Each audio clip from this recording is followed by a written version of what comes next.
বেহৰবাৰীত অভিনয় কৰা মৃগাংক আৰু দীপশিখাৰ হোৱাটছআপ কিছুমান মেছেজ ভাইৰেল হৈ পৰিছে আৰু সেই হোৱাটছআপ মেছেজবোৰত কি আছে এই সকলো কথা আপোনালোকে ইয়াত চাবলৈ পাব আৰু শুনিবলৈ পাব।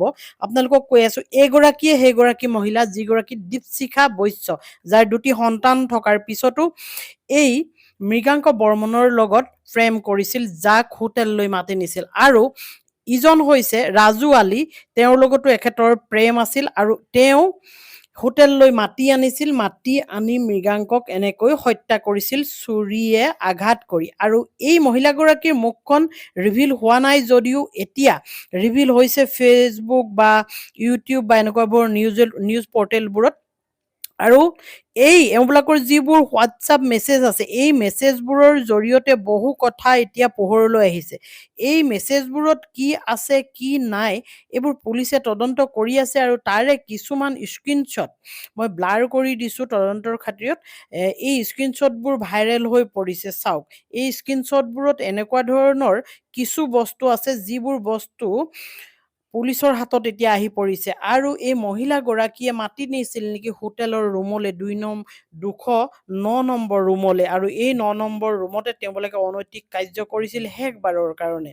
আৰু এই দীপশিখাই তেওঁক মাতি নি হোৱাটছআপ মেছেজত এনেকৈ ওলাইছে আৰু বহুত এনেকুৱা ধৰণৰ অশ্লীল ফটো আৰু ভিডিঅ' হোৱাটছআপত ওলাই পৰিছে, যিবোৰৰ দ্বাৰা এতিয়া পুলিচৰ অনুসন্ধান কৰিবলৈ সহজ হৈ পৰিছে। এতিয়া দীপশিখাই নিজৰ স্বামী থকাৰ পিছতো কিয় দুজন পুৰুষৰ লগত এনে সম্পৰ্ক ৰাখিছিল, সেই স্বামীজন আছিল আৰু দুটি সন্তান আছিল এই দীপশিখা বৈশ্য নামৰ মহিলাগৰাকীৰ। তাৰ পিছত দীপশিখাই তাৰ পিছতো ৰাজু আলী বুলি এজন ৰঙৰ মিস্ত্ৰী মুছলিম সম্প্ৰদায়ৰ লোক আৰু ইজন হৈছে মৃগাংক বৰ্মন, এই দুজনৰ লগত তেওঁ কিয় সম্পৰ্ক ৰাখিছিল, এই সকলো কথা পোহৰলৈ আহিছে হোৱাটছআপ মেছেজবোৰত। হোৱাটছআপ মেছেজবোৰ চালে আপোনালোকে গম পাব যে এই মেছেজবোৰত কি আছে এনেকুৱা ধৰণৰ।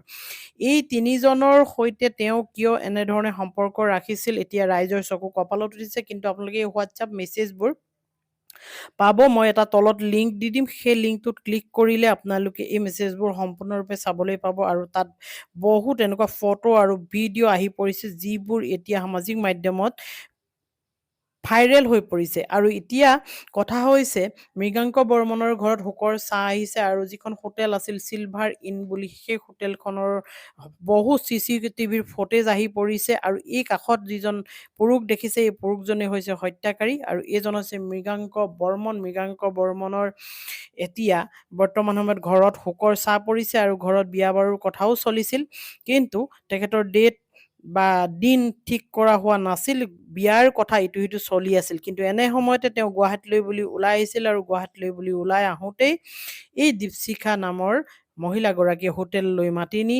শেষবাৰৰ কাৰণে লগ কৰি ৰাজু আলীৰ হতুৱাই এনেকৈ তেখেতক হত্যা কৰা হ'ল।